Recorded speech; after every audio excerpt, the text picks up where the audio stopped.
উপস্থিত বিভিন্ন রাজনৈতিক দলের নেতৃবৃন্দ, আমার ইসলাম প্রিয় দেশপ্রেমী ভাইয়ার, আমার ইসলামী আন্দোলন কেন করবেন? ইসলামের পক্ষে কেন ভোট দিবেন? আমি ইসলামের দৃষ্টিকোণ থেকে এবং রাজনৈতিক দৃষ্টিকোণ থেকে আপনাকে বোঝাবার চেষ্টা করব।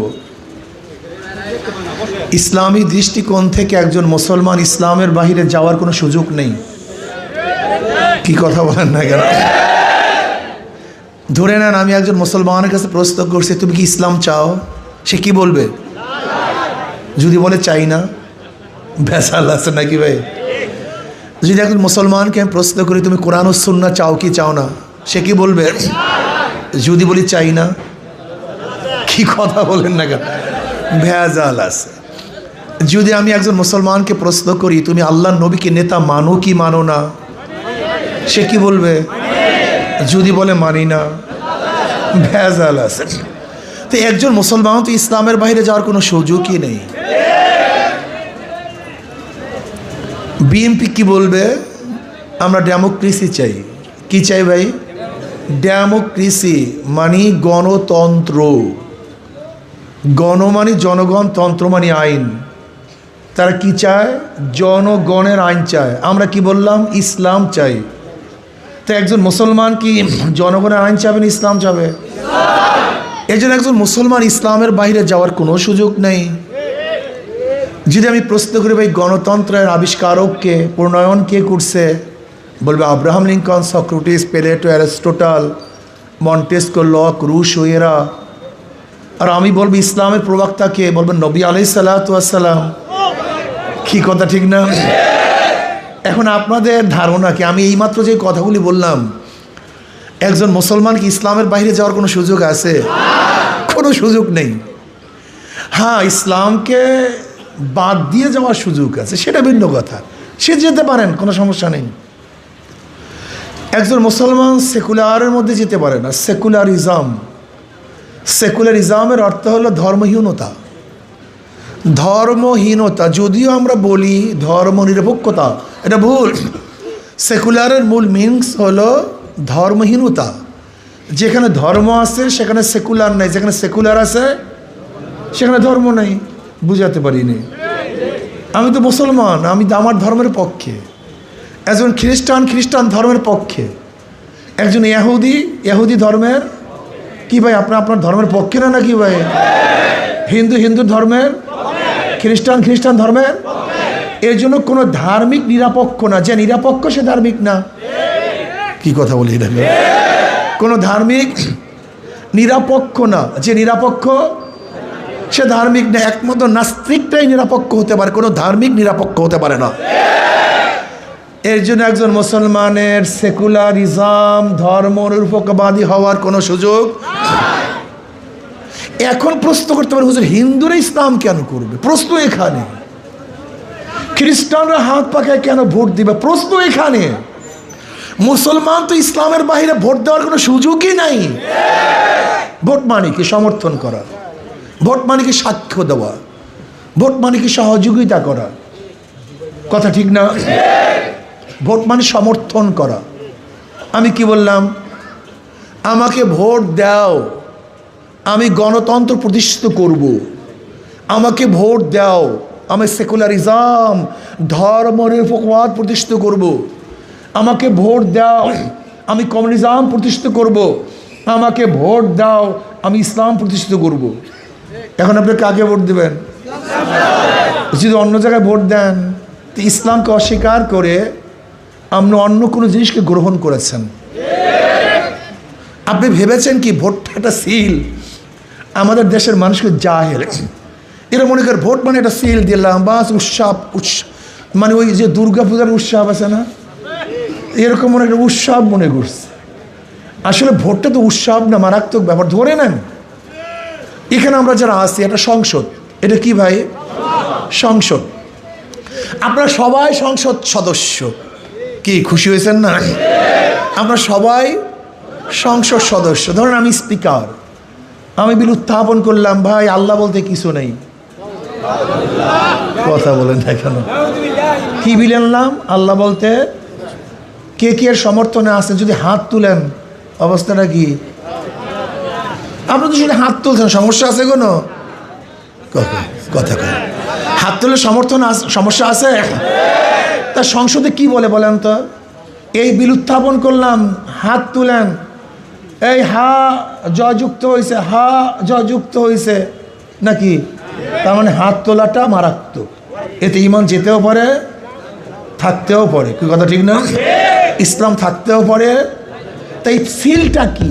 এই সিলটা কথা বলেন না কেন? তা আপনি কাকে সমর্থন করতেছেন? আপনি কি দেখছেন একদম এই সিলটা কি? একদিন চিন্তা করছেন এই সিলটা কি? আপনি কাকে সমর্থন করতেছেন? আপনি ভাবছেন হুজুর আমি 500 টাকা পেয়েছি, হুজুর আমি 1000 টাকা পেয়েছি, হুজুর আমাকে 10,000 টাকা দিয়েছে। আচ্ছা বলেন তো কিশোরগঞ্জ এই ঈশ্বরগঞ্জের মানুষ, এই প্রশ্নের জবাব দেন তো, ভালো একটা দেশি মোরগের দাম কত 3 কেজি ওজনের? 500 টাকার কেজি কম না দেশি মোরগ নাকি? ঠিক না? 2000 টাকা হতে পারে। তো একটা মোরগ কিনতে লাগে 2000 টাকা, আপনাকে কিনছে মাত্র 500 টাকা। আশরাফুল মাখলুকাত। এই ঈশ্বরগঞ্জের মানুষ বলেন তো, একটা ভালো খাসির, তাগড়া খাসির দাম কত? হ্যাঁ না, তাগড়া সেই 10,000 টাকা পাওয়া যায় না। ওই দেখেন না ছাগল কেস 15 লক্ষ টাকা এক খাসি কিনছে, মনে নেই ছাগল কেসে? তো একটা ভালো খাসির দাম 50,000 টাকা বা 30,000 টাকা।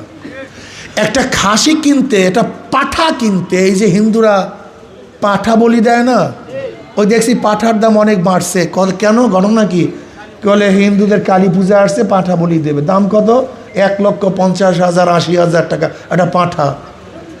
তা আপনাকে কিনছে 1,000 টাকা, একটা পাঠা কিনছে। তা আপনি কি পাঠার সেও মানে আল্লাহ? কি কথা ঠিক না? একটা পাঠা কেনা যায় 1 লক্ষ টাকায়, আর আপনার গেছে মাত্র 1,000 টাকা। আজীব মানুষ। অথচ আশরাফুল মাখলুকাত, আশরাফুল মাখলুকাত, আল্লাহর বান্দারা, আশরাফুল মাখলুকাত, একটা পাঠার দামও নাই আলহামদুলিল্লাহ। যদি বিক্রি হন, একটা ষাঁড় কোরবানির হাটে বিক্রি হয় কত জানি ভাই? এই কথা বলি না, যা শোনেন বাস। বলেন তো কোরবানির হাটে একটা ষাঁড় বিক্রি হয় কত? ওই যে কি আরিয়াওয়ালা ষাঁড় কি না বলা হয় না জানে? আরিয়াওয়ালা কত টাকা বিক্রি হয়? 5 লক্ষ 6 লক্ষ টাকা। যদি বিক্রি হইতেই চান, ষাঁড় হন, কমপক্ষে 5-10 লক্ষ টাকায় বিক্রি হন। যদি বিক্রি হতেই চান, আশরাফুল মাখলুকাত, সর্বশ্রেষ্ঠ মানুষ, সর্বশ্রেষ্ঠ আল্লাহ পাকের মাখলুক, সৃষ্টি শ্রেষ্ঠ জীব, যদি বিক্রি হতেই চান কমপক্ষে ষাঁড়ের দামে বিক্রি হন। আর 10 লক্ষ টাকা দে তো তোকে ভোট দেব। আমি যখন বিক্রি হব, কমপক্ষে পাঠার দামে বিক্রি হব না, মোরগের দামে বিক্রি হব না। এই সব দোষ জনগণের। আমাদের অবস্থাকে আমরা যত আকাম কুকাম করি, নেতারা জেলখানা থেকে বের হওয়ার সময় ফুলের তোড়া দিয়ে, ফুলের মালা নিয়ে বের করেন। যদি নেতারা আকাম কুকাম করার পরে জুতার মালা নিয়ে যাইতেন, তাহলে নেতারা আকাম কুকাম করতে পারত না। এই সব দোষ আপনাদের, এই যত দোষ সব আপনাদের। যাই হোক, এর জন্য একজন মুসলমান ইসলামের বাইরে সমর্থন করার কোনো সুযোগ নাই। প্রশ্ন হলো হিন্দুরা কেন সমর্থন করবে? খ্রিস্টানরা কেন ইসলামের পক্ষে সমর্থন করবে? শান্তি পাওয়ার জন্য, মুক্তি পাওয়ার জন্য, নিরাপত্তা পাওয়ার জন্য। আমাকে অনেকে প্রশ্ন করে, এই সাংবাদিকরা প্রশ্ন করে, হুজুর যদি আওয়ামী লীগ নির্বাচন অংশগ্রহণ না করে, তাহলে আওয়ামী লীগের লিডাররা তো পালিয়ে গেছে, কিন্তু ভোটাররা তো পালায়নি, তারা কাদেরকে ভোট দিবে? আমি বললাম সহজ জবাব, যাদের মাধ্যমে তাদের জান এবং মালে নিরাপত্তা পাবে তাদেরকে ভোট দিবে।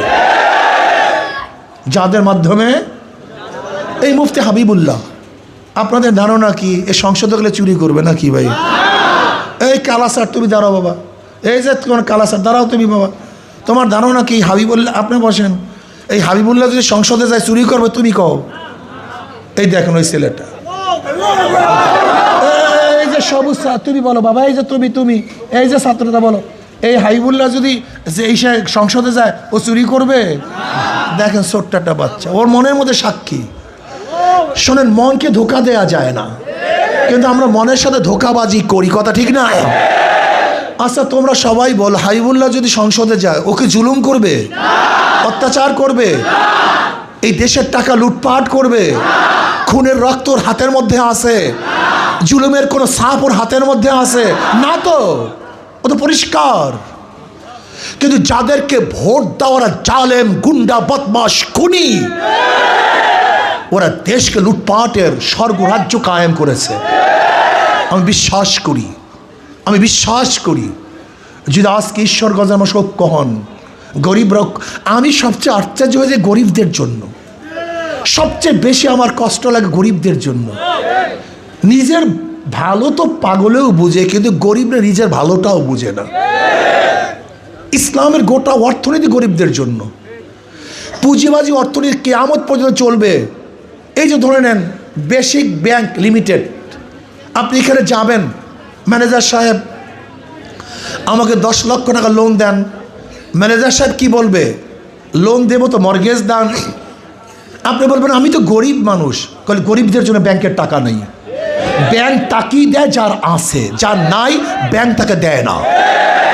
এর জন্য শুধু ধনীরা ধনী হয়। আপনি কি জানেন গোটা বাংলাদেশের অর্থনীতি কয় পরিবারের কাছে? অনেকেরই জানা নেই। মাত্র 20-25 পরিবারের কাছে গোটা বাংলাদেশের জনগণের কাছে যেই পরিমাণের টাকা, মাত্র 20-25 পরিবারের কাছে এই পরিমাণের টাকা। বর্তমানে পুঁজিবাদী অর্থনীতি ধনীকে ধনী বানাবে, গরিবকে গরিব বানাবে। আপনি কেন বুঝেন না? আপনার 50 বছর আগেও যে ঠেলাওয়ালা, রিক্সাওয়ালা আজও একই অবস্থায় আছেন, আপনার কোনো পরিবর্তন নেই। কিন্তু যাদেরকে ভোট দিয়েছেন ওরা আঙ্গুর ফুলে কলা গাছ হয়েছে। বর্তমান পুঁজিবাদী অর্থনীতি গরিবকে গরিব বানায়, ধনীকে। আর ইসলামী অর্থনীতি গরিবকে ধনী বানায় আর বড়লোকদেরকে ভারসাম্য রাখে। ইসলামের গোটা অর্থনীতি গরিবদের জন্য, কিন্তু কপাল পোড়া গরিবরা ইসলাম বুঝে না। জাকাত কাদের জন্য? গরিবদের জন্য। ওসর কাদের জন্য? গরিবদের জন্য। মানত কাদের জন্য? গরিবদের জন্য। ফিতরা কাদের জন্য? সবই তো গরিবদের জন্য। ইসলামের গোটা অর্থনীতি গরিবদের জন্য।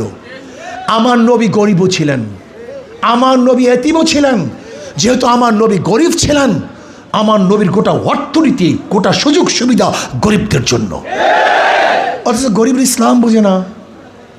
এর না বোঝার কারণ কি? আমরা অধিকাংশ মানুষ খারাপ হয়ে গেছে, চরিত্রহীন হয়ে গেছে, নষ্ট হয়ে গেছে। এটা ইসলামকে পছন্দ করি না। এক গাঁজাখোর বলতেছে যদি ইসলাম ক্ষমতায় হুজুর আমার গাজার অবস্থাটা কি হবে? সে ব্যক্তির আর কোনো টেনশন নাই, ওর একই টেনশন গাজা। নেশাগরদের টেনশন কি? ওর নেশা, এছাড়া দুনিয়ার কোনো টেনশন নাই। আমি বললাম বাবা তুমি কি মসজিদে গিয়ে গাঁজা সেবন করতে পারো? বলে না। আমি বলি কেন? বলে হুজুর পরিবেশ নেই। আমি বলি ইসলাম ক্ষমতা আসলে গোটা বাংলাদেশটাই মসজিদের পরিবেশ হয়ে যাবে। তোমার নিজের থেকে তুমি গাঁজা সেবন করতে পারবে না। আমার কথা কিন্তু আপনারা বিশ্বাস করেননি। কারণ হুজুররা দানাই ফানাই করে, আসলে কথা বিশ্বাস করেননি। আচ্ছা বলেন তো এখানে যারা দাঁড়ানো আছে একজনও কি বিড়ি খান এরকম লোক নাই? ধূমপান করেন একজনও নাই? তা ধূমপান করেন না কেন? কথা বলে না। নিষেধ করছি, বাধা দিছি, বলছি, তা খান না কেন? আপনি আপনার অন্তর কাছে প্রশ্ন করেন তো, একবারও কি মনে চাইছে একটা বিড়ি ধরাই? কেন? তা পরিবেশের কারণে মানুষ ভালো হয়, পরিবেশের কারণেই মানুষ খারাপ হয়। সৎ সঙ্গে স্বর্গবাস, অসৎ সঙ্গে সর্বনাশ। বিশ্বাস করেন ওই 2 নম্বর 6 নম্বর নেতারা আমাদের গোটা পরিবেশটাকে ধ্বংস করে ফেলেছে, জাহান্নাম বানিয়ে ফেলেছে। ওরা আমাদের পরিবেশ ভালো বানাতে দেয়নি। আমরা কি চাই? পরিবেশ ভালো হবে, মানুষগুলি এমনিতেই ভালো হয়ে যাবে, কোনো টেনশন নেই, কোনো টেনশন নেই, সব ভালো হয়ে যাবে ইনশাআল্লাহ। আজকে ঘুষখোররা তারা ঘুষ ছাড়তে চায় না, ইসলাম আসলে ঘুষ ছাড়তে হবে। তোমার কোনো টেনশন নাই, তোমার পাশের চেয়ার ঘুষ খায় বিদায় তুমি ঘুষ খাও। পাশের চেয়ার যদি ঘুষ না খায় তুমি ঘুষ খাবে না, কোনো সমস্যা নেই। কি কথা ঠিক না? ওদের সব জায়গায় ধোঁকাবাজি। যারা নৌকা নিয়ে নির্বাচন করে নিজেরা নৌকা চালাতে পারে না, যারা ধানের শেষে নির্বাচন করে নিজেরা ধান কাটতে পারে না, যারা নাঙ্গল নিয়ে নির্বাচন করে নাঙ্গল চালাইতে জানে না, যারা কুঠা নিয়ে নির্বাচন করে নিজেরা লাকড়ি ফাটতে পারে না। তার মানে ওদের মার্কার সাথে নিজেদের কোনো মিল নাই। নৌকা কাদের প্রতীক? গরিবদের। নৌকা চালায় কারা? নাঙ্গল চালায় কারা? কথা বলেন না কেন? ধান কাটে কারা? কিন্তু যারা নির্বাচন করে একজনও গরিব না, সব প্রত্যেক গরিবদের। কিন্তু যারা নির্বাচন করে মানে সব জায়গায় ধোঁকাবাজি, সব জায়গায়। কিন্তু হাত পাখা এমন একটা প্রতীক, যে নির্বাচন করে সেও ঘুরাতে পারে, যারা সমর্থন করে তারাও চালাতে পারে। কথা ঠিক না? হাত পাখা চালাতে পারে পুরুষরা, হাত পাখা চালাতে পারে মহিলারা, হাত পাখা চালাতে পারে বড়রা, হাত পাখা চালাতে পারে ছোটরা। হাত পাখা প্রয়োজন হিন্দুদের, বৌদ্ধদের, খ্রিস্টান সবার। কাউর মার্কা ঘুমের সময় বুকের উপরে থাকে না, নাঙ্গল বুকের উপরে থাকে না, নৌকা থাকে না, ধানের শীষ থাকে না। ঘুমের সময় কলিজার উপরে একটা মার্কা থাকে, সেই মার্কার নাম হাত পাখা। সবাইকে শান্তি দেয়। কারেন্ট ফেল করে হাত পাখা, কথা কয় না। কারেন্ট ফেল করে হাত পাখা ফেল, শান্তির প্রতীক হাত পাখা। আমি অনুরোধ করব, জীবন ভর ওদেরকে পরীক্ষা করেছেন, বারবার ফেল করেছে। এবার একটাবার কি ঈশ্বরগঞ্জের মানুষ ঐক্যবদ্ধভাবে একটাবার হাত পাখাকে পরীক্ষা করতে পারবেন না ইনশাআল্লাহ? কি আমার যুবকরা পারবে না ইনশাআল্লাহ? আমার ছাত্র বাবারা পারবে না? একটাবার পরীক্ষা করো। যদি ফেল করি দ্বিতীয়বার আর আসবো না। ইসলাম দুনিয়াতে ফেল করার জন্য আসেন, ইসলাম দুনিয়াতে পাস করার জন্য এসছে। একটাবার মুফতি হাবিবুল্লাহকে আপনাদের কাছে রেখে গেলাম। আমি কোনো দল বুঝি না, মত বুঝি না, নিজের স্বার্থ পাগলেও বুঝে। এই ঈশ্বরগঞ্জ উন্নয়ন করার জন্য, কোরআন ও হাদিসের আলো গোটা দুনিয়ার মধ্যে ছড়িয়ে দেওয়ার জন্য ইনশাআল্লাহ মুফতি হাবিবুল্লাহর পাশে সবাই থাকবেন তো ইনশাআল্লাহ? সব স্তরের মানুষ থাকবেন তো ইনশাআল্লাহ?